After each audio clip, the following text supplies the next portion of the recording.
Dhamma dari saya, Namo Sang Yang Adi Budaya, Namo Buddhaya, Soti Hotu. Ya, ini malam yang cukup berbahagia, tidak panas, bahkan sedikit mendung. Saya agak khawatir hujan, karena setiap kali baru cuci mobil hujan. Kalau mobil nggak dicuci nggak hujan-hujan. Ya, malam ini adalah topik saya pernah bawakan di VPDS ini juga sekitar 2 bulan lalu pada kebaktian minggu. Tapi tidak ada salahnya, mungkin beberapa di antara Anda semua ada yang belum datang atau tidak menghadiri, dan saya akan mengulang. Dan kalaupun ada yang sudah pernah mendengarkan, baru dutiampi, belum tatiampi. Ya, topiknya mudah, jadinya kikir untuk kaya atau sebaliknya, kaya untuk kikir. Dan ini juga dapat kita ambil, nanti Bapak Ibu dapat mengambil intisarinya untuk menyambut Katina tanggal 18 November ya, di Wihara Pluit Dhammasuka. Nah, ini juga menguatkan keyakinan kita dalam pelaksanaan ataupun perayaan Katina. Saya memulai dengan 2 cerita. Jadi yang pertama adalah cerita tentang Todeya. Siapa itu Todeya?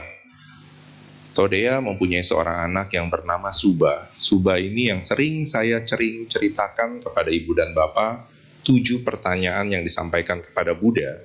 Dan selalu pertanyaan yang ke-7 yang saya jadikan sebagai ancaman tanda kutip kepada Ibu dan Bapak.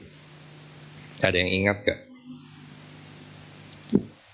Ketika si Suba bertanya kepada Buddha, Buddha, kenapa ada orang yang terlahir bijaksana atau pintar, dan ada yang tidak bijaksana atau tidak pintar? Dan saya memberikan jawaban, bukan saya yang jawab ya, Buddha yang menjawab. Mereka yang terlahir pintar atau bijaksana, karena pada masa kehidupan lampaunya, banyak bertanya. Nah, jadi kalau sekarang nanti Anda tidak bertanya, Anda tahu sendiri loh akibatnya apa. Nah, cerita Todeya ini menggambarkan ayah dari si Suba, karena Suba itu disebut sebagai Todeya Puta, anak dari Todeya. Beliau adalah seorang kaya, namun pada saat beliau meninggal, si Todeya, ayahnya Suba, tidak ada yang tahu hartanya dikemanakan. Bahkan sampai ketika Suba berdana kepada makanan, dan tiba-tiba ada seekor anjing yang muncul. Dan kebetulan Suba bertanya, Buddha, di mana ayah saya dilahirkan? Ada yang tahu jawabannya? Tadi udah ada clue-nya. Nah, terlahir sebagai seekor anjing. Nah, kenapa beliau terlahir sebagai seekor anjing nanti ada. Tetapi gambarannya adalah karena demikian, kalau tadi sesuai dengan judul, demikian kikirnya, bahkan anaknya pun tidak tahu di mana ayahnya menyimpan kekayaannya. Nah, hal yang seperti ini adalah sebagai akibat tadi ya, akibat dari judul yang kita bahas sekarang. Lalu saya lompat kepada cerita yang kedua. Tadi Todeya, ini ada kisahnya Kosya. Ibu dan Bapak nanti bisa lihat ya, tadi saya cantumkan sumbernya, ini di Majjhima Nikaya, buku kedua atau volume kedua, di halaman 202. Jadi bacanya gampang. Ini sesuai dengan Pali Text Society. Jadi Bapak Ibu bisa merefer sumber-sumber yang saya sebutkan. Dan di sini Dhammapada 49. Tadi dibacakan Dhammapada ya. Nah, ini juga bisa dilihat Dhammapada 49. Namun kalau Ibu dan Bapak melihat yang Dhammapada sekarang di kursi, itu tidak ada ceritanya. Jadi harus dicari ke dalam Dhammapada Atthakatha. Nah, Kosya juga adalah orang kaya, sama seperti Todeya. Tapi ceritanya ini happy ending. Kenapa? Karena Buddha mempunyai mata batin melihat bahwa Kosya ini mempunyai bodhicitta, bisa berkembang kebijaksanaannya. Namun beliau ini termasuk orang kaya yang kikir, tanda kutip. Mungkin nanti Ibu dan Bapak ada yang tidak sependapat dengan arti kata kikir. Tapi terima dulu. Dan di sini Kosya, setelah dilihat dengan mata batin dari Buddha, Buddha mengutus Moggallana, murid beliau, untuk menemui Kosya. Dan Ya seperti biasa, Monggalana itu hanya datang untuk berpindah patah. Dan kemudian karena dilihat terus-menerus tidak pindah, diam terus di depan rumahnya Kosia merasa terganggu dan akhirnya dia meminta istrinya, udah buatkan saja roti adonan, sedikit saja, jangan banyak-banyak, sedikit saja, supaya biku itu segera pergi. Tapi yang terjadi, walaupun diambil sedikit, hanya segenggam untuk adonan roti, tapi roti itu bisa mekar menjadi besar sekali. Dan Kosia memarahi istrinya, kenapa kamu banyak-banyak adonan? Istrinya bilang, enggak, cuma sedikit. Tapi kenapa membesar? Ya, Monggalana mempunyai kesaktian. Dan kemudian ketika disatukan roti ke dalam keranjang dan akan diberikan kepada Monggalana, roti itu menyatu dengan roti yang sebelumnya. Kosia makin marah. Mau kasih sedikit, udah jadi besar. Ketika mau dikasih yang besar, jadi menyatu dengan roti yang sebelumnya, jadi banyak. Wah, akhirnya dia bingung mau kasihnya apa. Akhirnya dikasih semua satu keranjang kepada Monggalana. Namun Monggalana ingin menyadarkan Kosia dengan cara bagaimana. Beliau mengajak Kosia beserta istri menghadap kepada Buddha, dan semua roti yang sudah menyatu tersebut dia memberitahu kepada Kosia untuk memberikan kepada Sangga. Nah, ini happy ending. Dan Kosia menyadari apa yang dilakukannya. Terbitlah syair di Dhammapada 49. Ibu dan Bapak dapat membacanya.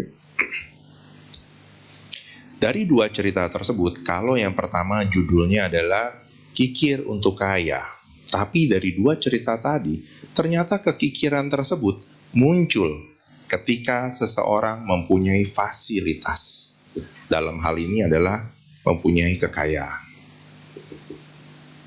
Betul apa betul? Betul. Nggak ada yang salah ya. Nah, karakteristiknya apa kikir itu? Kalau dilihat dalam Kamus Besar Bahasa Indonesia, kikir itu sama dengan pelit. Setuju ya? Tapi Buddha mendetailkan kembali, atau kita bahasa palinya adalah macarya. Kalau diartikan kikirnya, di sini artinya lebih terperinci lagi. Jadi yang pertama, ini kadang disamakan dengan iri hati atau isa. Nanti saya memberikan contohnya. Dan kikir ini merupakan salah satu faktor mental yang Buddha ajarkan. Faktor mental itu dalam bahasa palinya adalah cetasika. Ada 52 cetasika. Nah, salah satunya adalah sifat kikir. Kalau kita mengkaitkan arti kata kikir dalam Kamus Besar Bahasa Indonesia, selalu dikaitkan orang itu pelit dan biasanya tidak mau berdana. Karena itu di poin ketiga, apakah kikir itu merupakan lawan dari kata dana, memberi. Jadi kikir itu bertahan, tidak mau memberi, dan dana itu kan memberi kan. Sebetulnya di poin keempat ini yang lebih tepat arti dari kata kikir dalam ajaran Buddha atau macarya. Berharap orang lain tidak mendapatkan apa-apa. Jadi bukan dia tidak memberi, tetapi dia berharap orang lain tidak mendapatkannya. Nah, ini yang lebih bahaya. Kikir ini muncul karena adanya kebencian, dosa. Jadi bukan karena dia pelit, tidak, karena dia berharap orang lain tidak mendapatkannya dan dia mencoba mencegahnya. Jadi bukan dia tidak memberi, tetapi dia mencegah orang lain untuk mendapatkan apa yang seharusnya orang tersebut dapatkan. Jadi kita bedakan nih. Kalau kita tidak memberi, hal tersebut yang muncul adalah akar dari keserakahan, loba. Karena kita berkurang. Kan kalau kita punya 100.000, kita kasih 10.000, tinggal 90.000 kan. Ini adalah loba. Kita nggak mau 100.000 kita berkurang. Tetapi kalau kikir dalam hal ini adalah macarya, 100.000 kita tidak mau orang di luar diri kita mendapatkan. terutama mendapatkan yang sama seperti kita, yang kita miliki. Karena itu, karakteristik di atasnya hampir disamakan dengan iri hati. Coba kita refleksi, pernah nggak hal ini muncul dalam kehidupan kita? Kita, jangan Anda menunjuk sebelah, kiri, kanan, belakang saya. Oh, tetangga saya kayaknya begitu tuh, Romo. Jangan. Diri kita yang kita lihat, coba. Ada nggak? Oh, kalau itu ada, oh ini loh. Artinya ini saya ada cetasika, sifat faktor mental. Ini yang sama seperti yang kita bahas sekarang. Jadi jangan takut, wah Romo kalau saya milik seperti ini bagaimana? Yang penting kita sadari dulu bahwa dari 52 cetasika ini muncul di kita. Itu aja dulu. Jangan takut. Justru karena sudah tahu, biasanya dia akan meredup sendiri. Karena tidak tahu, biasanya dia akan muncul terus-menerus. Karena kita tidak tahu, jadi dia akan muncul terus. Seperti orang kalau emosi, marah-marah, selalu ada yang bilang, kalau sedang emosi, marah, luapkan kemarahan tersebut, supaya jangan sakit hati. Ada yang setuju pendapat seperti itu? Tapi akibatnya apa? Akhirnya setiap kali muncul emosi, dia akan meluapkan dalam bentuk kata-kata, dalam bentuk tindakan. Tapi setelah diberitahu bahwa emosi itu muncul karena adanya kebencian, nah, kita mau gak menanam benih kebencian terus-menerus? Nah, kalau kita sudah tahu, dia akan meredup.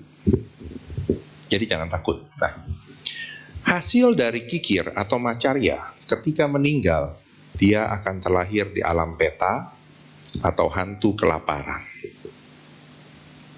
Ini yang paling dahsyat. Kalau tadi Todea, karena kekikirannya baru di alam tiracana atau binatang. Kalau melihat seperti ini, saya teringat cerita Bimbisara. Ada yang pernah ingat cerita Bimbisara? Raja Bimbisara.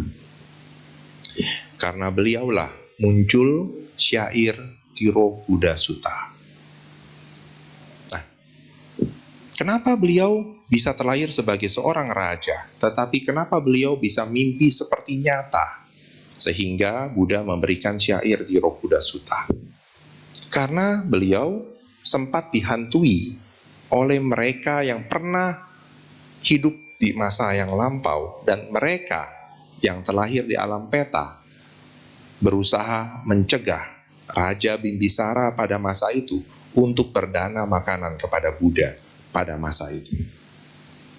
Nah, ini termasuk kekikiran, mencegah orang lain, bahkan untuk agar pihak lain tidak mendapatkannya. Terutama dalam hal ini Raja Bimbisara, berdana makanannya dibilang jangan, nggak perlu berdana makanan, ini udah cukup. Nah, ini bisa termasuk tindakan kikir. Ada berapa macam sifat kikirnya itu? Di sini detailnya ada 5, jadi ada banyak ya. Yang pertama awasa macarya, yang mengenai rumah. Kalau saya menggambarkan, terkadang kita dalam berhidup sosial, berumah tangga, ada tetangga kiri kanan. Kalau ada tetangga yang mau mampir, kita selalu bilang, gak usah, rumah saya jelek. Ada gak yang seperti itu bilang? Nggak nyaman, rumah saya lagi berantakan. Nah, hal tersebut muncul, salah satu karakteristiknya, karena kita berusaha menyembunyikan keberhasilan diri kita. Kikir itu seperti itu, disembunyikan. Bukan rendah hati, tetapi dia tidak mau orang lain mengetahui dan kemudian mendapatkan sesuatu dari keberhasilan tersebut. Nah, dalam hal ini, karena Buddha memberikan ajaran ini kepada para biku, jadi Buddha menggambarkannya dalam kasus biku. Beberapa tidak ingin biku tamu tinggal di wihara yang mereka miliki. Jadi pada zaman Buddha, karena Buddha memberikan ajaran kepada para biku, ya gambarannya para biku yang memiliki sifat kekikiran atau macarya berusaha menghalangi biku tamu untuk tinggal di wihara yang sama. Kenapa? agar biku yang ini tidak sampai mendapat fasilitas yang sama. Kalau tadi dalam hidup bertetangga kita, karena kita bukan para biku, menggambarkannya ya supaya tetangga jangan lihat apa yang kita punya. Tetangga juga jangan sampai merasa betah di rumah kita. Nah, itu muncul dalam sifat kikir kita. Yang kedua, hula macarya, berhubungan dengan donatur dan sanak saudara. Kalau di sini yang sama juga para biku. Beberapa biku tidak ingin membiarkan donatur tetap mereka mendukung biku lain kecuali diri mereka.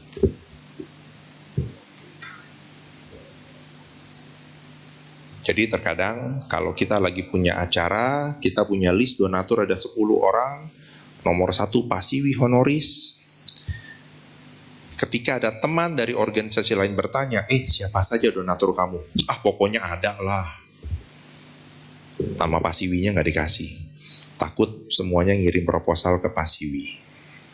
Padahal nomor 2 ada pamet, nanti dikirimnya ke pamet aja. Nah, jadi kita menghalangi orang lain untuk mendapatkan apa yang sama yang kita miliki sekarang. Ini termasuk, jadi donatur juga sama. Walaupun hanya sebatas informasi. Karena apa? Khawatir fasilitas yang kita dapat berkurang. Itulah kekikirannya. Bukan orang lain kita berikan sedikit atau banyak. Bukan. Supaya pihak luar atau pihak lain tidak mendapatkan yang sama ataupun yang pernah kita dapatkan. Dan yang ketiga, laba macarya, berdasarkan perolehan materi. Seperti penjelasan saya tadi, agar orang lain tidak menjadi makmur seperti diri kita.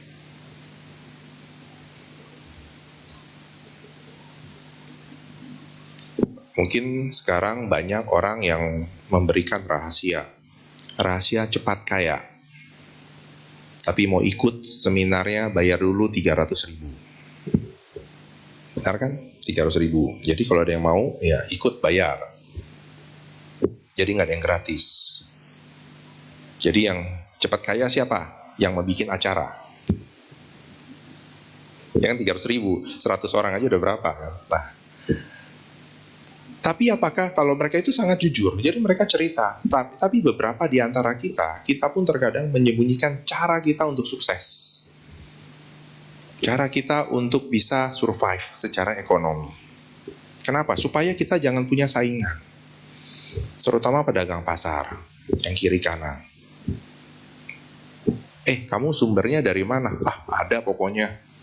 Supaya margin kita tetap tebal.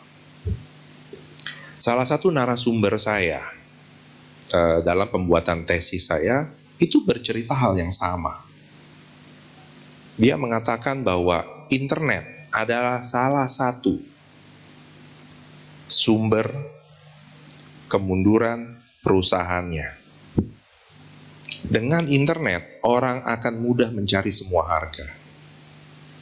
Karena teman saya ini seorang trading, punya perusahaan trading, jual beli. Dan dia mengambilnya dari banyak negara. Dan untuk bisa punya fasilitas itu, dulu kan hanya lewat faksimil, mesin fax. Sekarang dengan internet orang cepat. Bahkan pakai Google, search engine dicari. Harga ini berapa, harga ini berapa, harga ini berapa. Apalagi sekarang udah ada ChatGPT, dicariin semua. Nah, ketika kawan saya bercerita itu, saya melihat teks ini, oh iya, bisa juga seperti ini. Ya karena dia udah bilang ini adalah salah satu sumber kemunduran perusahaannya. Ini dia bilang perusahaannya lagi sunset. Bukan sunrise, tapi sunset. Dalam 2 tahun ke depan, akan sulit untuk survive. Karena dia mengandalkan informasi. Tapi informasi ini sekarang terbuka untuk semua orang. Dan yang keempat, wano atau wana macarya. Kalau ada yang berulang tahun suka ada yang bilang ayu wano sukang balang. Nah, wanonya sama ini. Macarya berdasarkan kecantikan atau ketenaran. Di sini nggak ada yang tanya, kenapa hidung kamu mancung? Oh, saya oplas di Korea gitu. Ada nggak yang cerita gitu? Nggak ada ya. Nah, itu nggak mau jujur. Mungkin ada, tapi biasanya disembunyikan. Tapi sebetulnya kan tidak apa-apa kan. Siapa tahu ada yang mau ikut juga ke Korea gitu. Nah, ini yang berhubungan dengan fisik. Dan yang terakhir, Dhamma Macarya, berdasarkan pembelajaran pendidikan atau pengetahuan. Oleh karena itu, tadi di awal saya menunjukkan semua sumber yang saya dapatkan. Jadi Ibu dan Bapak dapat melihat kembali. Dhamma Macarya, yaitulah adalah kelemahan dari Buddha Gautama. Loh, Romo, itu kenapa jadi kelemahan? Karena Buddha tidak pernah memberikan rahasianya. Karena rahasia beliau adalah tidak ada rahasia. Nah, nangkep gak? Buddha membuka semua apa yang beliau dapatkan. Tapi yang masalahnya kita udah terbuka semua, disia-siakan. Oh, ini nggak perlu. Padahal ini terkadang kita dapatkan, simpan dulu. Nanti sesuai dengan waktunya, dia akan menjadi matang. Dan kita akan melihat setiap benang merah dari semua pengetahuan yang kita miliki. Contoh, masih ada yang ingat pertama kali belajar mengeja, membaca. ini, ibu, ibu. Kalau sekarang ada gak anak yang belajar seperti itu? Gak ada kan? Tapi itu adalah benang merah kita. Ketika kita sekarang baca, kita masih mengeja gak? Masih ada yang mengeja sekarang. Udah langsung kan? Kita melihat langsung. Seperti Ibu dan Bapak melihat teks ini langsung. Itu adalah benang merah pengetahuan. Nah, kita terkadang mempunyai kekikiran untuk mengajari orang lain. Kenapa khawatir orang lain lebih pintar daripada kita? Saya teringat satu buku komik. Nah, ibu dan bapak mungkin bingung, kok ini Romo dari kitab suci ke komik ya? Karena di komik itu mengajarkan tentang satu idioms atau kata apa ya namanya, quotes yang cukup menarik. Mutiara tidak akan bersinar ketika ditumpuk mutiara yang begitu banyak mutiara di tempat yang gelap. Apakah dia akan bersinar juga? Tidak. Tetapi ketika satu cahaya menimpa satu mutiara, semua mutiara akan bersinar. Nah, demikianlah pengetahuan. Jadi jangan takut kita mengajari orang lain. Jangan takut kita memberikan kemampuan kita kepada orang lain. Kenapa? Seperti mutiara tadi, kita itu hanya penghantar. Ketika kita sebagai penghantar membawa cahaya, memberikan cahaya, cahaya ini akan memberikan cahaya kembali. Dan ketika semua bercahaya, semua akan terang benderang, termasuk diri kita. Karena kita adalah di antara mutiara tersebut. Jadi tidak ada yang sia-sia. Karena kalau sampai ada yang merasa, wah nanti Romo dia lebih pintar, lebih mahir, jangan-jangan dia lebih suci daripada saya. Kan lebih bagus kan? Artinya apa? Anda adalah guru dari yang mencapai tingkat kesucian tersebut kan? Statusnya naik. Walaupun belum menjadi suci.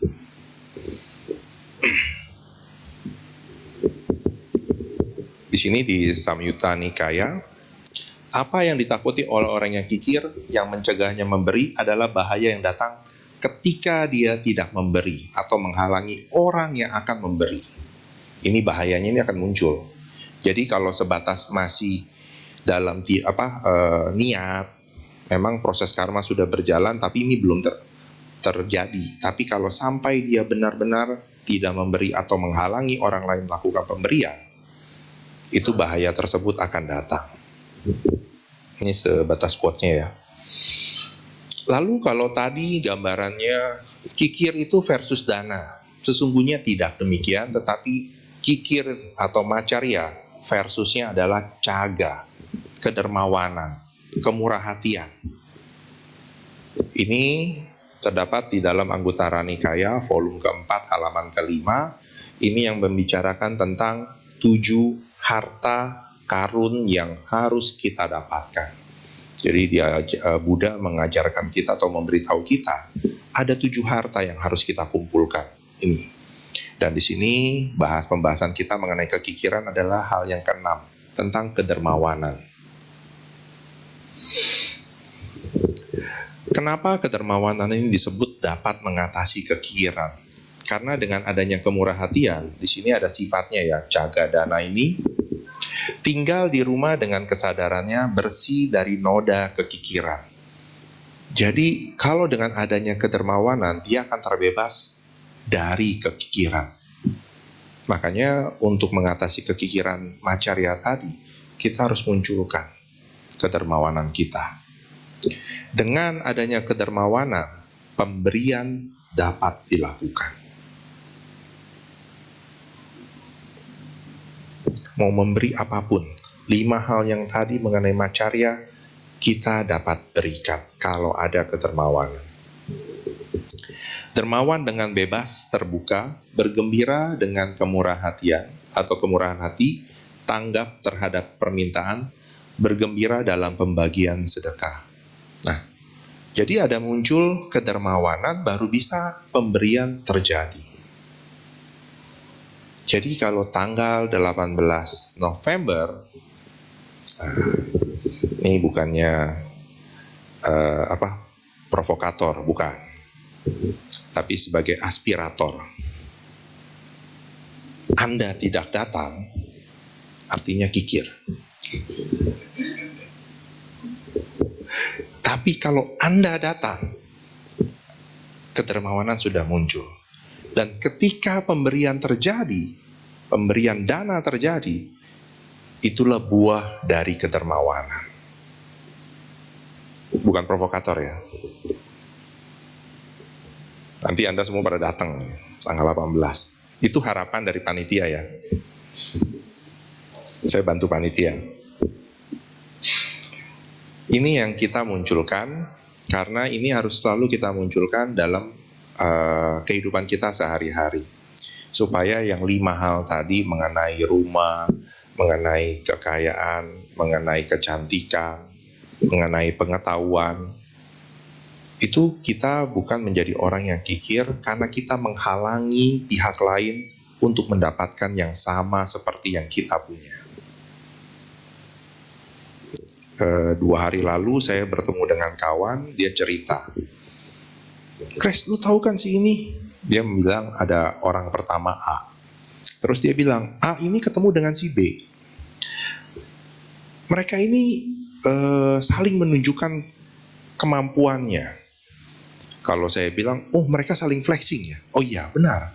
Karena dia bilangnya, lu tahu gak, gue baru ganti mobil nih. Mobil ini udah diganti 2 kali katanya. Nah, yang si B mendengar itu menjadi panas.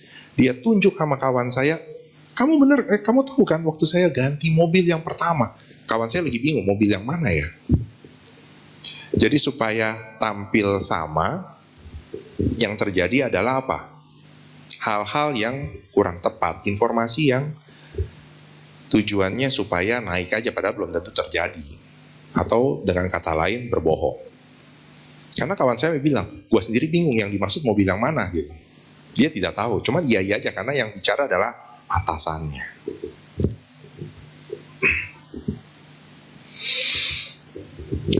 Buah dari kedermawanan. Jadi kalau kita memiliki caga, bukan berarti kita menjadi orang yang lemah, tidak. Hal tersebut ditanyakan oleh Siha. Siha adalah seorang jenderal. Jadi kalau Anda tahu kan, jenderal itu bagaimana sifatnya. Bukannya kejam, tetapi tegas, jujur, berani, dan dia bertanya kepada Buddha, Buddha, sebetulnya buat apa orang itu dermawan? Nah, ini yang dijabarkan Buddha, bahwa kalau mereka yang mempunyai kedermawanan, ada 4 kebaikan. Yang pertama, otomatis disayangi dan menarik bagi banyak orang, serta dikagumi orang yang berintegritas. Nanti kalau Anda yang bertanya, integritas itu seperti apa? Di dalam, saya lupa nama sutanya, Cula, arti itunya bulan kecil, bulan terang. Saya lupa nama bahasa Palinya. Di situ Buddha menggambarkan orang yang berintegritas itu seperti apa. Adalah mereka yang bisa dipercaya. Mereka yang tidak melakukan pelanggaran terhadap 5 sila. Itulah orang yang berintegritas. Dan yang kedua, mempunyai reputasi yang baik. Jadi orang yang dermawan itu udah pasti diakui mempunyai reputasi atau nama baik. Dan yang ketiga, percaya diri dan tanpa rasa malu. Karena apa yang dilakukan membawa kebahagiaan bagi orang lain. Kenapa dia harus malu? Kenapa dia harus tidak percaya diri atau minder? Dan yang terakhir, terlahir ke alam yang baik. Sekali lagi, kata alam yang baik, semua konotasinya apa, Ibu dan Bapak? Satu kata. Alam yang baik, kalau berdasarkan ajaran lain, satu kata. Nah, itu dia. Imani Pancasika Padani Silena Suga Tingyanti. Itu selalu kata-kata suga. Yang di sini memang saya mengartikan sebagai alam yang baik. Tapi kembali lagi bahwa apa yang kita lakukan bukan kita dapatkan nanti di surga. Surga yang ini, alam yang lain. Kenapa? Karena saya yakin Anda ketika datang kemari sudah bahagia. Kemudian ada yang mengatakan penceramah di sini, yang berbahagia, yang akan berbahagia akan terlahir ke surga. Siapa yang mau ke surga sekarang? Ada yang mau? Nanti habis dana langsung ke surga mau? Nah, jadi kata su itu baik, ga itu kondisi. Jadi kalau ketika ada kebaikan yang Anda lakukan dan Anda berbahagia, pada saat itulah kita sudah berada di surga. Jadi jangan tunggu surganya nanti. Karena kalau surganya nanti artinya kita tidak pernah akan bahagia. Salah satu bukunya Matthew, saya lupa nama lengkapnya Matthew siapa. Judul bukunya Being Happy. Di situ ada memes, ada batu nisan, dia gambarkan rest in peace, yang akan bahagia nanti. Jadi belum bahagia orang-orang yang tidak pernah merasakan kebahagiaan. Padahal orang yang merasakan kebahagiaan sekarang, ya itu sudah berada di surga. Namun di sini penjelasan Buddha kepada Jenderal Siha memang konotasinya adalah, oh, reputasi yang baik itu udah kebahagiaan sekarang. Terlahir ke alam yang baik itu adalah berikutnya, kehidupan selanjutnya. Di sini supaya jangan kita berharap yang nomor 4 terus gitu ya. 1, 2, 3-nya dilewatkan. Padahal kita perlu. Dan ini dalam Itiwutaka Sutta disampaikan, jika makhluk mengetahui seperti yang saya ketahui, hasil dari memberi dan berbagi, mereka tidak akan makan tanpa memberi. Juga noda keegoisan tidak akan menguasai pikiran mereka. Bahkan jika itu adalah suapan terakhir mereka, seteguk terakhir mereka, mereka tidak akan makan tanpa berbagi. Jika ada seseorang yang menerima hadiah mereka, maksudnya sampai suapan dan minuman terakhir, kalau memang ada yang patut menerima, dia akan memberikannya. Jadi jangan sampai kita berpikir bahwa oh dia nggak pantas untuk mendapatkannya, oh ini mah karma dia, memang begitu, biarin aja dia menuai karmanya. Bukan, kita bukan judgebau yang menghakimi orang lain dan kita bilang bahwa terimalah karmamu. Tapi ketika hal yang tidak mengenakan kepada diri kita, apakah diri kita bisa mengatakan terimalah karma saya sendiri? Enggak, pasti nyalahin orang. Kenapa terjadi pada diri saya?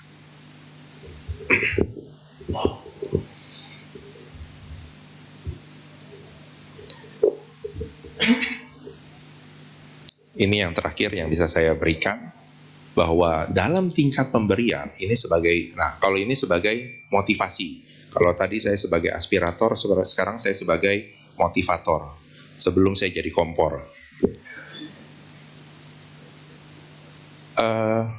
Saya lupa yang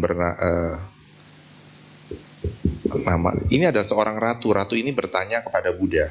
Kalau nggak salah nama ratunya siapa ya? Beliau adalah majikan dari Kujutara. Ada yang bisa bantu saya? Kalau belum bisa bantu saya nggak apa-apa. Ratu ini bertanya kepada Buddha, Buddha, ada beda gak pemberian yang dilakukan dari 4 makhluk ini? Makhluk surgawi, para dewa dan dewi, manusia, pertapa, dan arahat. Dan kemudian jawabannya, Buddha memberikan gambaran. Makhluk pertama sampai ketiga tetap akan menerima hasil. Kita di makhluk yang mana? 2. Jadi kita masih mempunyai kesamaan dengan para dewa, dengan para hermit, atau bukannya kermit ya, kalau kermit itu kodok. Hermit, pertapa. Apa yang dilakukan ketika memberi akan menerima hasil. Nah, ini motivasi kita. Oh, artinya dewa pun juga kalau ingin mempunyai kebahagiaan, mempunyai kedermawanan, ya sama seperti manusia. Namun kalau arahat tidak berpengaruh. Sekarang yang tidak mau dermawan pasti arahat. Siapa di sini yang sudah arahat? Ya karena kan kedermawan tidak berpengaruh bagi arahat. Jadi kalau yang tidak dermawan sudah pasti bukan 1, 2, 3, nomor 4 tuh. Karena apapun yang beliau lakukan tidak akan membawa hasil. Jadi kalau yang belum mencapai arahat, kita harus memunculkan kedermawanan kita dengan kembali hadir di tanggal 18 November. Itu iklannya berjalan ya. Beberapa memberi dari sedikit yang mereka miliki, yang lain yang kaya tidak suka memberi. Persembahan yang diberikan dari apa yang dimiliki si kecil, nilainya 1000 kali nilainya. Ini sebagai motivasi juga. Jadi jangan pernah komparasi diri kita dengan mereka yang kita anggap secara status ekonomi, secara tingkat ekonomi lebih tinggi, dan ketika berdana memberikan lebih banyak, kemudian kita bilang dana kita tidak ada seberapa. Di ruangan ini ada istri saya. Coba tebak istri saya yang mana. Nanti keluar dari sini, kalau sudah ada yang tahu istri saya, nanti boleh bertanya. Ketika beberapa tahun yang lalu kami memulai kehidupan sebagai suami dan istri, saya mengantarkan anak ke sekolah, dan kebetulan sekolahnya di samping VJDJ, Wihara Dhamma Cakra Jaya. Dan karena datangnya pagi-pagi, istri saya dan saya, kita berdana makanan. Makanan yang kami suka pada saat itu. Telur yang dicampur dengan buncis dipotong-potong. Romo, dana makannya cuma itu, ya itu. Karena itu yang kami anggap paling berharga pada masa itu. Dan ketika datang, memang ada perasaan minder. Kenapa? Ada yang membawa gurame asam manis. Coba bandingkan. Gurame asam manis dibandingkan dengan telur dadar yang dicampur dengan buncis. Nah, nanti boleh tanya istri saya. Kalau ada yang bisa nebak istri saya yang mana nih. Jadi jangan sampai kita, pada saat itu memang saya awalnya minder. Saya sempat bilang, nih kayaknya kita mesti bawa samcan atau apa kali ya, supaya sepadan gitu loh dengan ikan gurame asam. Itu sarapan pagi loh, saya juga bingung. Kok para Bante sarapan pagi udah dikasih makanan berat ya? Ya, tapi itu memang terjadi. Orang yang berusaha memberikan yang terbaik. Saya tidak menyalahkan mereka. Dan saya juga tidak mau menjadi minder. Nah, ternyata ini ada. Jangan terpengaruh dengan pemberian oleh orang lain, dengan dibandingkan dengan pemberian yang bisa kita lakukan. Kalau kita memberikan yang menurut kita terbaik, lakukan. Jangan dibanding-bandingkan gitu. Karena kalau kita selalu kan melihatnya selalu compare gitu. Wah, sebelah saya kasihnya ini. Apalagi ntar 18 November, wah, ngulang lagi. Sebelah kiri kanan kok gede-gede ya bingkisannya, saya kecil gitu. Jangan ragu-ragu. Yakinkan terhadap yang kita berikan tadi itu adalah buah dari kedermawanan. Karena caga kita sedang berkembang. Berkembang terjadinya tindakan dana. Dan itu akan membawa kebaikan bagi diri kita sekarang dan yang akan datang. Nah, demikian yang bisa saya berikan. Semoga kita jangan terjebak kikir untuk kaya atau kaya untuk kikir, tetapi bagaimana setelah tahu sifat-sifat kekikiran, artinya untuk menjadi kaya, kekikiran ini harus kita bukan kalahkan, tetapi kita imbangi dengan kedermawanan. Dengan adanya kedermawanan, kekayaan itu otomatis akan muncul. Munculnya bukan hanya hitungan materi, tetapi adalah kebijaksanaan kita akan jauh lebih berkembang. Terima kasih.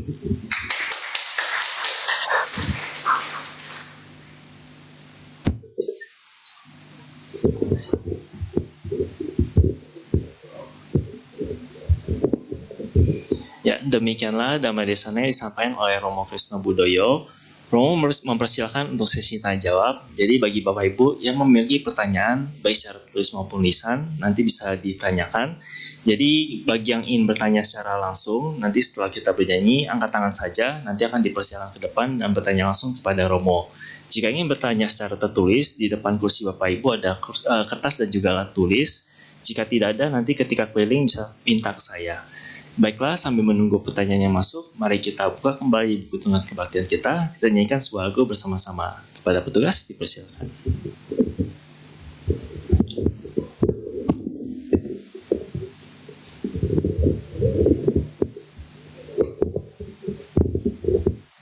Bapak Ibu, mari kita bersama-sama menyanyikan Bijaksanalah pada halaman 67.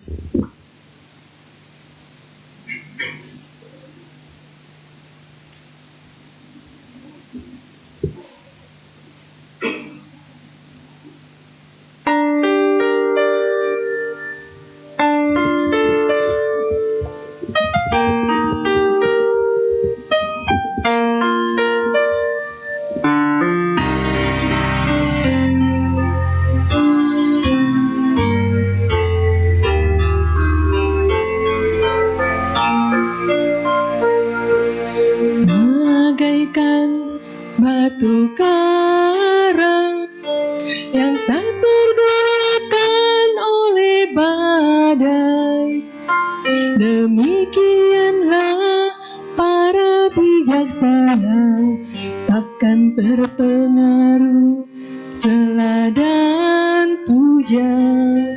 Awija sumber penderitaan, oleh pujianku terlena, oleh celaan sakit hatiku semua datang silih berganti. Karena loba ku nikmati, karena dosaku berbuat, karena moha ku terikat, namun tiada rekan.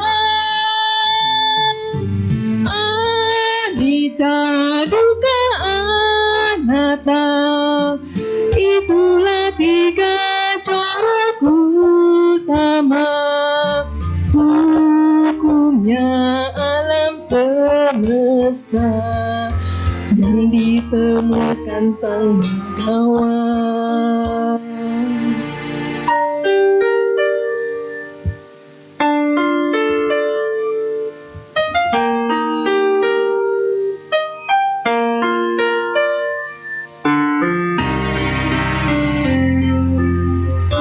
Kita ulangi lagi dari Awija.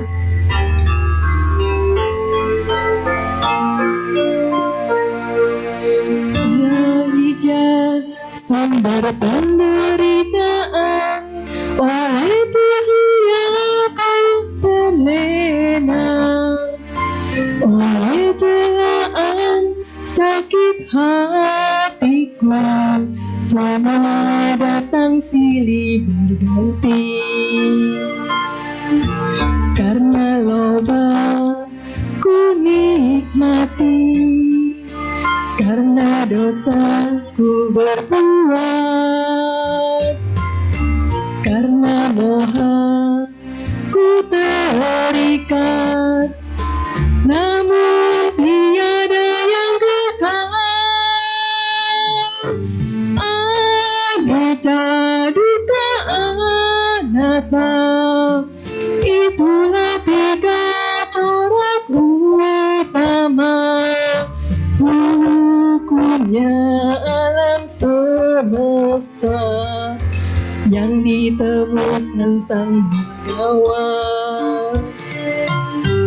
Anicca dukkha anatta, itulah tiga corak utama hukumnya alam semesta yang ditemukan Sang Bhagawan, guru dewa dan manusia.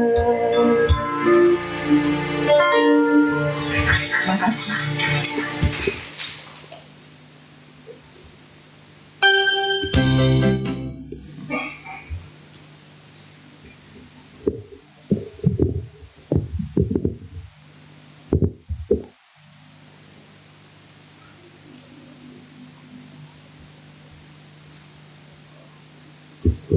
Baiklah, kini kita masuki sesi tanya jawab. Jadi sudah ada pertanyaan tertulis yang masuk, tapi kami dahulukan yang pertanyaan secara lisan. Apakah ada Bapak Ibu yang ingin bertanya secara langsung? Angkat tangan saja. Baik, tidak ada. Romo, ini sudah ada dua kertas sih. Ya, akan saya izinkan saya baca. Satu, Romo. Apakah kikir dengan mengharap orang lain tidak mendapat apapun sama dengan arti tidak mudita?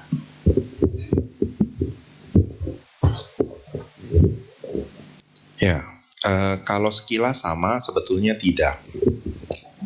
Kan kalau mudita itu joyfulness, melihat kebahagiaan orang lain kita berbahagia. Tapi kan kalau mudita ini bahkan orang lain itu tidak mendapatkan, belum bahagia. Jadi tidak sama. Nah, yang muncul itu biasanya kan kita SMS, bukan mudita. Ada yang tahu SMS? Senang melihat orang lain susah. Nah, jadi beda kan? Jadi belum muncul joyfulness, padahal si mudita itu adalah kita bahagia ketika melihat orang lain bahagia. Nah, mungkin memang kalau ujungnya akan seperti itu. Kalau kikir, kita tidak mengharap orang lain bahagia, mungkin bisa sama. Tapi kesamaannya mungkin secara hasil ya. Tapi kalau menurut saya itu kurang tepat. Karena itu bahkan belum terjadi. Karena bukannya kita mengharap orang lain bukan bahagia, bukan. Untuk orang lain mendapatkannya aja kita tidak mau. Jadi bukan sampai orang itu bahagia. Seperti itu jawabannya. Terima kasih Romo Ya. atas jawabannya. Lanjut Romo, pertanyaan kedua. Selamat malam Romo, saya punya teman kikir juga, pelit juga untuk info dan lain-lain. Apakah termasuk yang mana dan bagaimana cara untuk memberitahunya? Karena hampir semua dimiliki sifat kikirnya. Terima kasih. Biasanya sebelum saya jawab ya, kenapa tadi saya garu-garu, karena saya sedang mencari kata yang tepat. Biasanya mereka yang berteman itu mempunyai sifat yang sama. Kenapa Anda masih mau berteman dengan orang yang seperti itu? Karena ada sifat yang sama. Itu jangan langsung kita artikan seperti itu juga. Jadi jangan jadi judgebau. Tetapi kita kalau memang sebagai teman baik itu bisa kita beritahu. Beritahunya bukan berarti bilang, berdasarkan ceramah dari Romo Kresno pada tanggal 4 November di Wihara Dapluit Damasuka mengutip. Bukan. Tetapi kalau kamu memberikan hal ini nggak ada yang rugi kok. Sama-sama nanti kamu juga akan bisa saya share loh info yang lain. Jadi kalau supaya menimbulkan kepercayaan, kita bisa berikan informasi yang kita miliki. Saling sharing. Jadi tidak ada yang akan merasa khawatir. Karena informasi sudah terbuka semua. Saya nggak tahu itu informasi apa yang dia pegang. Apakah informasi untuk bisa menjadi makhluk suci dipegang, padahal itu rahasia yang udah dibuka oleh Buddha. Buddha udah open semua, mau jana 1 sampai jana 4 atau 5, karena ada kontroversi antara jana 4 dan 5, mau masuk menjadi alam Brahma yang mana. Bahkan saya pernah beritahu Anda bisa mencapai alam asanya sata, cuma masalahnya mau atau tidak. Ada yang tahu? Alam asanya sata, asanya. Sanya itu pencerapan. Kalau ada kata depan a, artinya tidak ada pencerapan. Jadi itu adalah alam Brahma yang hanya muncul fisik, tidak ada batin. Ada yang mau? Jadi di alam situ yang terlahir adalah sebagai patung. Mau gak? Itu alam Brahma loh. Nah, kita punya pilihan. Jadi kalau tadi ada yang bertanya, nanti coba gali. Sebetulnya apa sih yang dipegang atau disembunyikan oleh kawannya? Kalau memang itu jadi merugikan bagi yang bertanya atau orang sekeliling, ya jangan berkawan. Karena itu kan Buddha mengatakan jangan berkawan dengan orang yang bodoh. Bodoh di sini bukan orang yang tidak bisa baca, tidak bisa berhitung, tidak bisa menulis calistung. Bukan.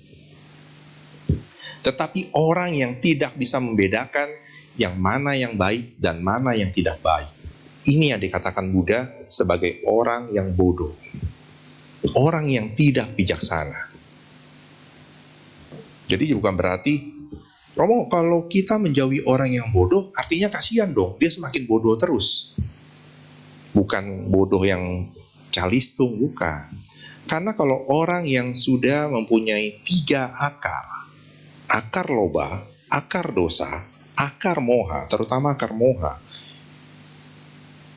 seorang Buddha pun tidak dapat merubahnya, kecuali dirinya sendiri. Nah, bagaimana kita yang belum mencapai tingkat kesucian mau merubah mereka ini? Bahkan kita yang bisa terseret.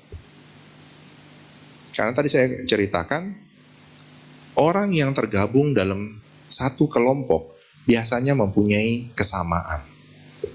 Kalau istilahnya tuh ada idiom yang mengatakan burung akan berkelompok dengan yang sama.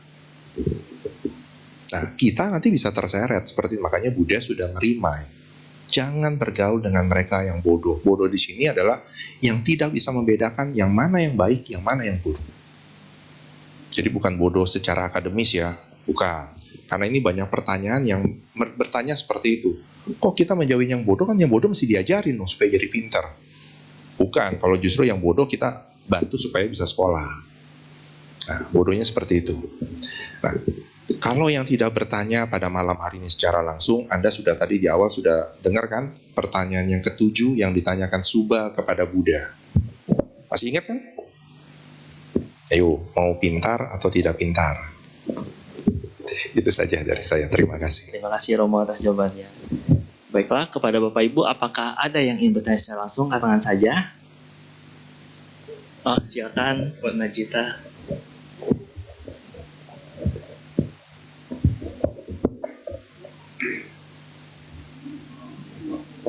Sorry nanya bukannya kenapa-napa, melengkapi supaya nanti saya kalau terlahir juga nggak terlahir bodoh.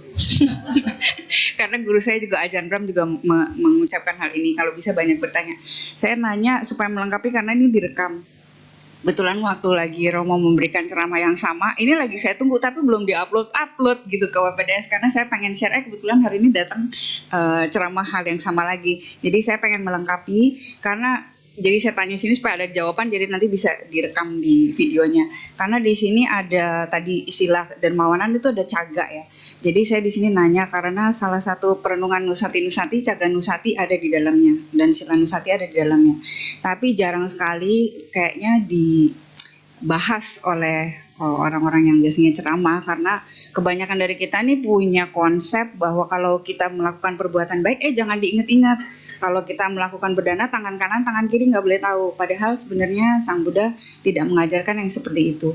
Jadi boleh nggak Romo sedikit memberikan penjabaran kalaupun melakukan Jaganusati, contohnya seperti apa? Demikian, terima kasih.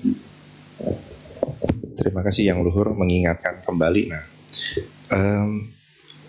jadi kita bukan flexing ketika kita mengingat semua kebaikan kita, tetapi itu adalah sebagai satu aspirasi yang memang harus kita punyai.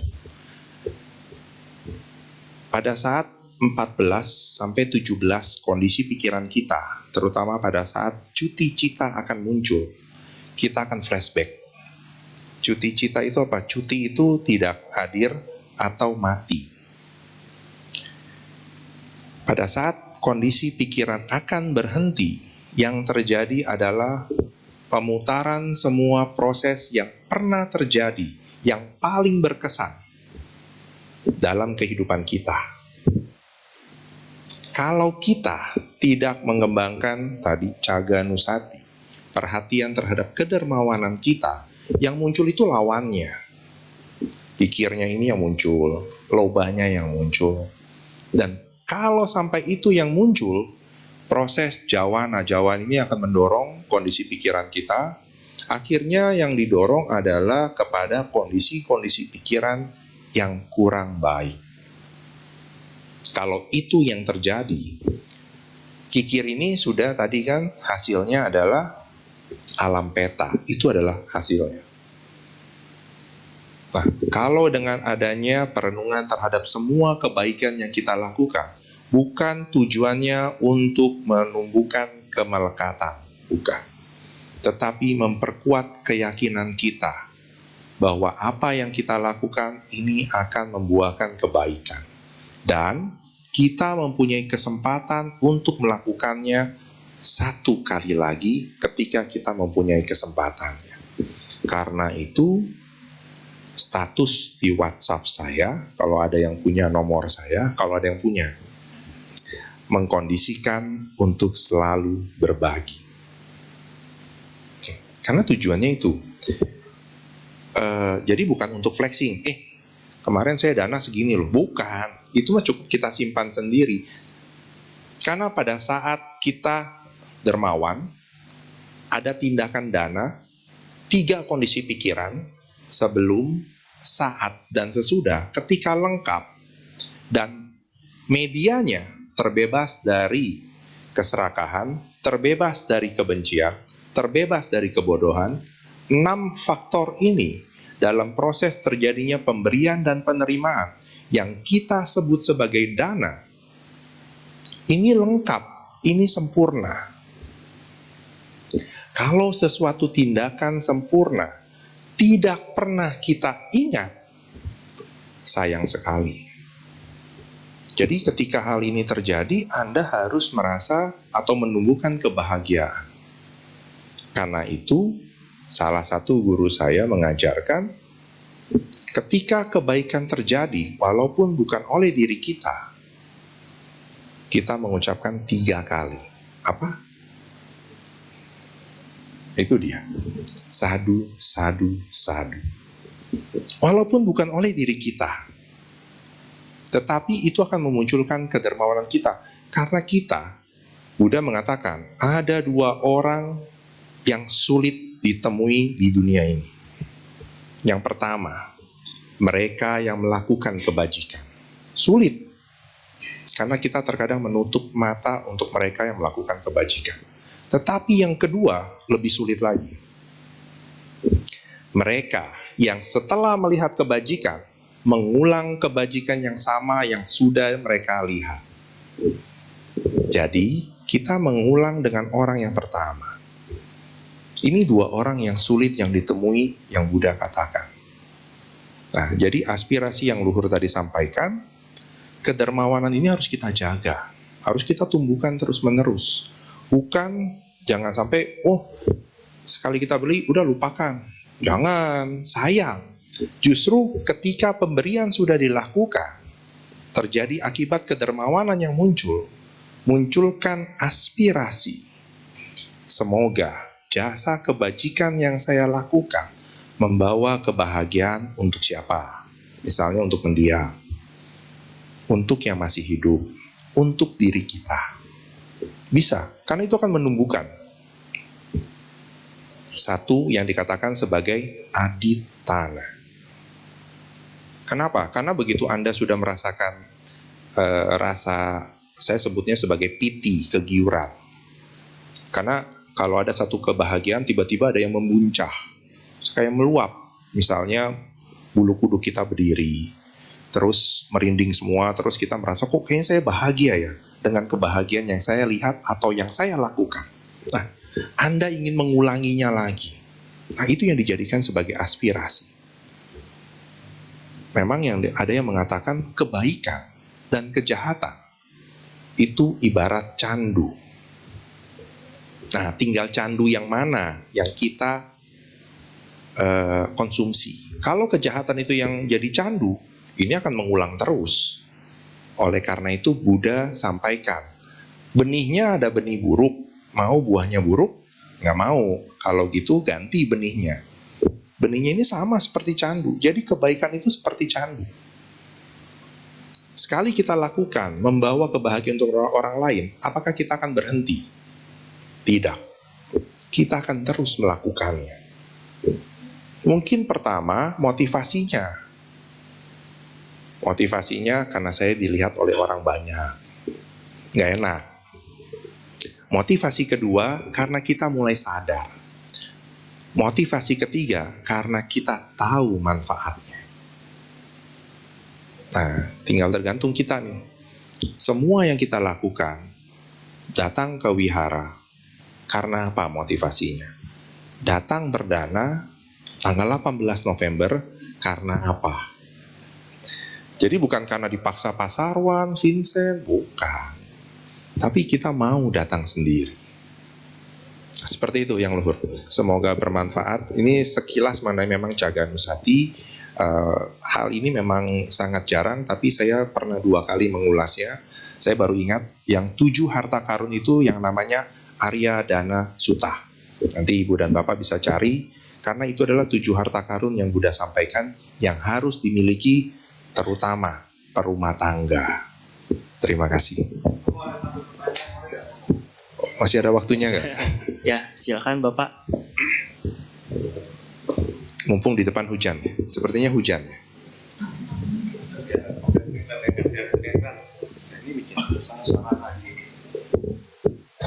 Pak Romo, ini Ada yang saya mau masih mau tanya jadi tentang bintang. dana Romo ya.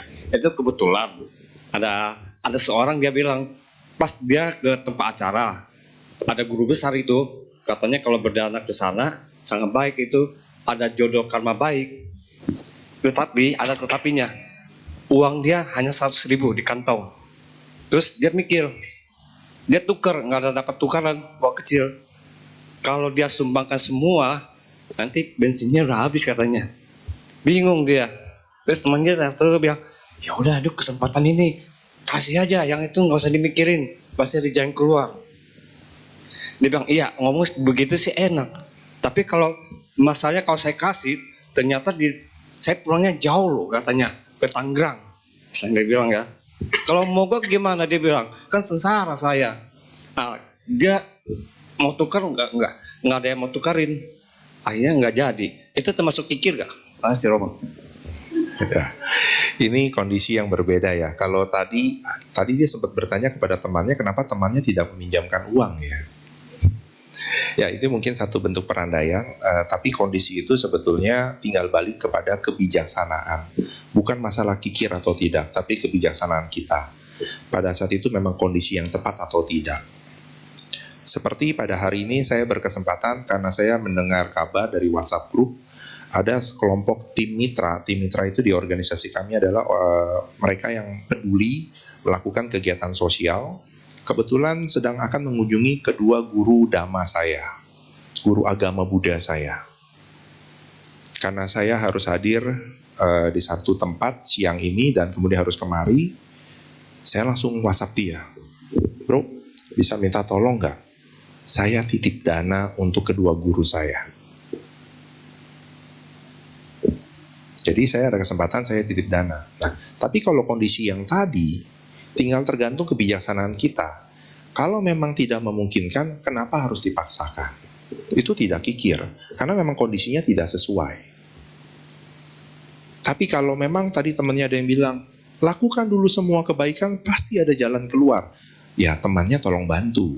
Tapi kalau rumahnya di Tangerang, nanti pulang bisa ikut saya sih. Saya pulang ke Tangerang juga.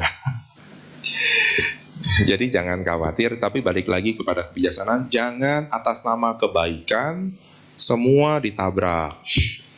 Saya berbohong untuk kebaikan. Udah jelas berbohong, ngapain bilang kebaikan? Udah pasti itu pertama berbohong dulu. Saya membunuh untuk kebaikan, itu membunuh dulu gitu. Nah, saya korupsi untuk kebaikan, seperti Robin Hood, Romo. Ya namanya korupsi aja. Nah, jadi kita melihat satu titik dulu. Jangan kita mengeneralisir semua kejadian dengan satu keputusan. Tidak. Karena setiap momen pikiran kita berubah-berubah. Yang muncul tadi, ini baru satu cetasika. Kita ada 52 cetasika. Faktor mental. Kita ada 121 cita. Yang mana? Nah, ini yang kita analisa. Jadi kalau memang ada yang kondisi seperti itu, ya kita bantu kawan-kawan kita.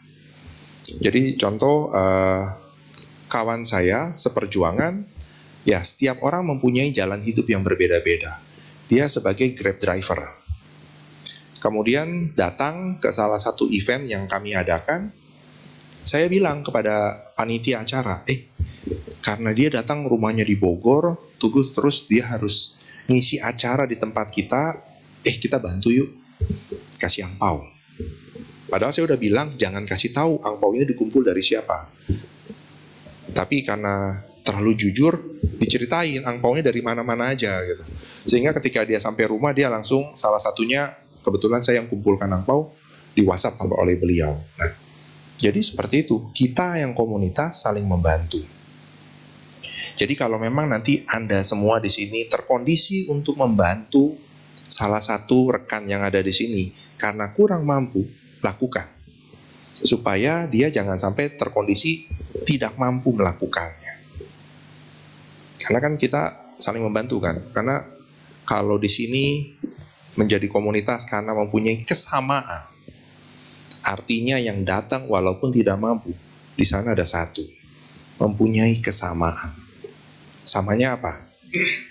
Guru kita sama. Sada kita sama. Dan rasa pembebasan kita sama. Karena kita semua mau terbebas. Ya, jadi nasibnya beda. Nah, nasibnya kita nggak bisa bikin sama, karena fisik kita juga beda-beda kan. Tapi ya itu, kita membantu yang mempunyai kesamaan ini. Seperti itu Pak. Jadi tolong dibantu kawannya ya. Terima kasih. Terima kasih Romo. Oke, apakah ada lagi Bapak Ibu yang ingin bertanya secara langsung kepada Romo? Tidak ada.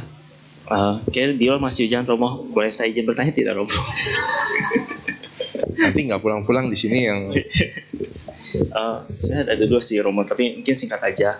Cuman ini emang kepikiran sih Romo. Yang ini pertama mengenai bijak berdana juga Romo. Saya pernah dengar Buddha mengajarkan bagaimana kita menyisihkan mengelola keuangan kita untuk berdana. Mohon koreksi ya Romo kalau misalnya ada salah ataupun misalnya sumber yang kurang tepat.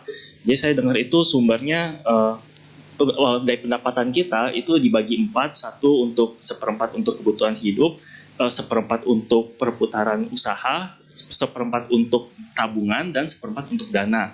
Yang jadi pertanyaan saya, ini apakah benar-benar kalau misalnya kita terapkan dalam kehidupan kita sehari-hari gitu kan, secara real di dunia nyata, apakah relevan dan benar-benar baik sekali apabila kita bagi seperti ini.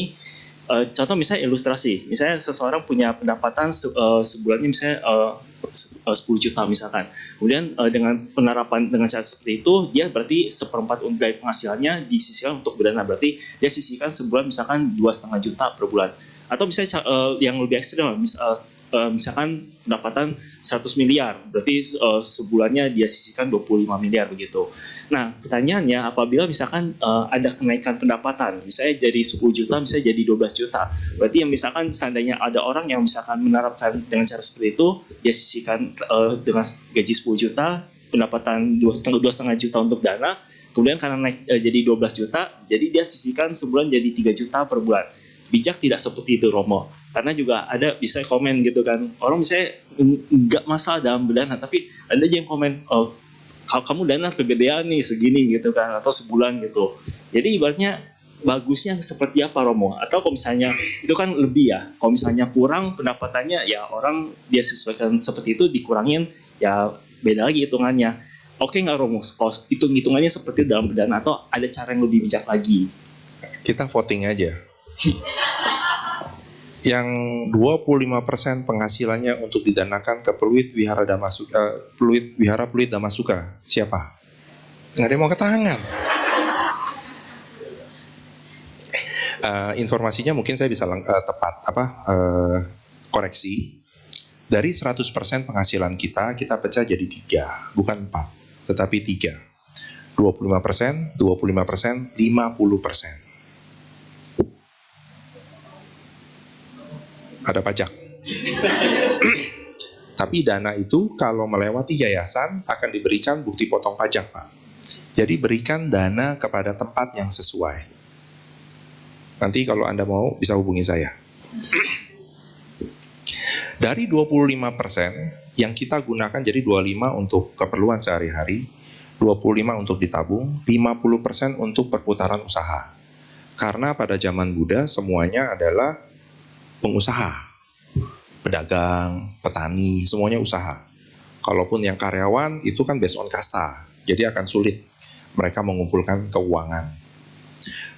Dan dalam 1 suta, dari apa yang kita miliki dibagi 5. Jadi 25% yang kita gunakan ini bisa dibagi 5 lagi. Makanya saya katakan perlimaan dari perempatan. Ini kan dia seperempatnya kan, ada seperlimanya lagi. Seperlimanya bisa digunakan untuk dana. Seperlimanya lagi, kalau saya katakan, Anda pasti tidak mau juga lakukan. Adalah untuk mentraktir teman-teman baik. Loh, Romo betul. Kalau nggak percaya, ntar saya tunjukkan sutanya. Kalau saya tunjukkan, Anda mau traktir saya nggak? Jadikan saya kalyanamita. Nah, jadi itu. Tidak semuanya 25%-nya, tetapi 25 dibagi lagi seperlimanya. Jadi sekitar 5%. Tapi apakah 5% ini mutlak? Tergantung. Kenapa? Karena setiap ekonomi dalam setiap keluarga kan berbeda-beda. Yang mau dicapai juga berbeda. Jumlah orangnya juga berbeda, tanggungannya juga beda. Tadi kebetulan saya menghadiri satu upacara pernikahan dan kembali saya diingatkan, menyokong ayah dan ibu, mendukung keluarga, istri dan anak, itulah berkah utama. Nah, jadi ini bagi mereka yang masih mempunyai ayah dan ibu, tentu secara pengeluaran berbeda. Nah, jadi tinggal disesuaikan. Dan kalau Buddha sampai keluar satu statement, 1/5 dari 2/5 penghasilan kamu disisihkan untuk sangga. Wah, sangga nggak perlu pusing cari dana. Mungkin katina tidak perlu diadakan. Ya kan? Seperti tetangga kita perpuluhan. Semuanya luxury, maksudnya terpenuhi semua. Tetapi karena ada batasan untuk kehidupan sangga, dan ada kemampuan dari perumah tangga, kita harus bijaksana dalam melakukan dana. Kalau ada yang mau langsung 25%, selama dia mau, silakan. Tidak ada larangan. Karena Buddha juga tidak mengharuskan. Tapi kalau ada yang mau minimal, silakan juga. Karena kita masih berlatih. Seperti tadi, saya katakan status saya mengkondisikan untuk selalu berbagi. Saya coba lihat apa yang datang, kesempatan yang datang, atau kesempatan yang saya lihat untuk saya selalu berbagi. Nah, itu aja terus munculkan. Memang saya masih terus terang masih menganalisa, masih meriset tentang ekonomi Buddhis. Karena ini cukup menarik. Cukup menarik supaya perumah tangga. Jadi ada satu peneliti dari Amerika namanya John Kelly. Dia meneliti bahwa dari semua sutta yang Buddha sudah turunkan, maksudnya yang berhasil dirumuskan oleh murid-murid Buddha selama 45 tahun pengajaran Buddha, kurang dari 500 sutta yang dapat digunakan oleh perumah tangga seperti kita.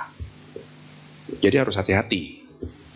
Seperti tadi Dhammapada yang dibacakan, saya tidak mau terlalu banyak komentar, namun tadi artinya bisa diulang nggak? Menjadi apa?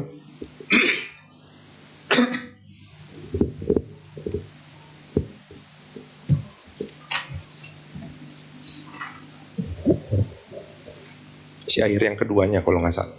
Adalah sulit untuk menjadi biku, adalah sulit untuk memperoleh kebahagiaan dalam hidup kebikuan. Hidup sebagai perumah tangga adalah duka. Tinggal bersama dengan orang yang tidak disukai adalah duka. Nah, Pengembaraan. stop. Anda ketika mendengar syair ini, siapa yang sudah mengambil keputusan tidak mau menjadi perumah tangga? Selain yang luhur. Ada nggak angkat tangan? Nah, ini jangan sampai terjebak. Anda adalah perumah tangga seperti saya. Ketika syair ini dibacakan, ini adalah sebagai reminder, alarm. Tapi bukan berarti mengatakan menjadi perumah tangga adalah kesalahan. Karena kalau itu yang terjadi, akhirnya Anda akan terbentur secara proses ekonomi. Yang mana yang baik, yang mana yang kurang baik. Wah, ekonomi kita masih perlu lakukan entertain. Wah, ini berdasarkan ajaran Buddha nggak boleh nih. Akhirnya kita diam di sini sehingga entertain terhadap customer, entertain terhadap supplier tidak dilakukan, usahanya turun. Habis itu ada yang diajak, lu kayaknya sulit nih beragama Buddha, yuk pindah yuk ke agama saya, pasti selamat. Nah, di ajarannya tidak ada statement seperti itu. Sehingga kita terbebas. Nggak ada yang terkunci secara batinnya. Oh iya, dulu di agama Buddha tuh kita harus menjauhi keluarga. Seperti arti di dalam Metta Sutta atau Karanya Metta Sutta. Itu ada. Nah, jangan disalahartikan seperti itu. Karena itu saya merimain, tugas saya adalah sebagai merimain, kita sebagai perumah tangga, lakukan sebaik-baiknya sebagai seorang perumah tangga. Kalau ada yang bertanya, Romo, saya harus sukses gak? Harus. Saya harus kaya gak? Harus. Karena para sangga membutuhkan kita. Sangga ada yang kerja gak? Gak ada. Mereka kehidupannya tergantung kita, lay person, rumah tangga. Kita harus mempunyai yang terbaik untuk mendukung mereka. Memang selain mendukung mereka, mendukung yang tadi, menyokong kehidupan ayah dan ibu, istri dan anak dan keluarga. Itulah berkah utama. Nah, ini loh yang harus kita lakukan. Jadi Buddha, ajarannya jangan sepotong-sepotong. Kalau nangkepnya sepotong dibacakan syair Dhammapada tadi, semua langsung bingung. Waduh, kalau gitu Buddha meminta kita untuk meninggalkan rumah tangga. Repot nanti, wihara sepi nih. Nanti nggak ada yang dana. Nanti titip pesan coba, Pak Siwi mau jadi Pak Bajita gak? Nah, seperti itu. Nah, ini penelitiannya dilakukan oleh John Kelly dan itu sangat relevan sekali. Jadi beliau menunjukkan sutanya apa saja yang untuk lay person, perumah tangga. Itu beliau sampai ke sana. Dan ini adalah salah satu pegangan saya ketika saya melakukan riset. Dan memang saya masih melakukan riset seperti yang pertanyaan Vincent tadi. Supaya kita sebagai perumah tangga jangan sampai mempunyai dilema. Kalau beragama Buddha susah ya untuk kaya. Karena kita diajarkan untuk jalan tengah. Jangan terlalu kaya, jangan terlalu miskin, jalan tengah, sederhana. Padahal kalau menurut Calontong, sederhana itu adalah kita memiliki kelebihan tapi kita tidak menunjukkan semua yang kita miliki. Itulah sederhana. Jadi kita tidak terlalu show off. Itu sederhana. Kalau Anda mempunyai kesempatan untuk mendapatkan lebih,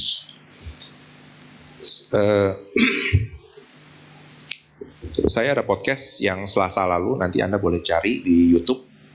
Ada 10 pemberian yang berguna. Kebetulan narasumbernya adalah seorang anggota sangga, seorang biku. Beliau bernama Biku Badrasena. Nah, di situ saya lontarkan. Nanti karena ada yang menanya, kawan saya bertanya, Bante kalau diundang ke hotel, tidurnya bagaimana? Kan ranjang di hotel empuk. Sebagai seorang pelatih spiritual, apakah tidurnya harus bagaimana? Apakah harus di ranjang yang empuk atau di lantai? Menurut Anda di mana? Harusnya di mana? Karena beliau kan diundang keluar kota, kemudian disediakan hotel. Karena mungkin wihara kurang tempat untuk tidur anggota sangga. Nah, apakah anggota sangga yang diundang seperti itu harus ngegelar tikar di hotel? Menyia-nyiakan semua kesempatan yang ada? Tidak. Kebijaksanaan itu harus ada. Ya, kalau memang itu adalah fasilitas yang dipakai, tapi kembali lagi tidak melekat. Dan beliau ketika kembali ke Jakarta, karena beliau berwasa di Jelambar, ya balik lagi tempat tidurnya ya dipan biasa. Itu yang namanya sederhana. Nanti ingat dah, cari calontong sederhana. Itu artinya yang cukup menarik buat saya. Gampang dimengerti. Mungkin itu ya. Baik, saya ucapkan terima kasih atas perhatian dan pertanyaan. Semoga bermanfaat bagi Anda semua, membawa kebaikan dan membawa satu motivasi berbuat satu kebajikan setiap hari atau setiap saat yang mampu dilakukan. Semoga semua makhluk berbahagia. Sadu, sadu, sadu. Baiklah, demikianlah Dhamma Desa dan juga sesi tajawab dengan Romo Kresna Budoyo. Romo, kami segenap umat dan juga pengurus Wihara Dhamma Suka mengucapkan anumodana. Terima kasih atas Dhamma Desa yang telah disampaikan Romo.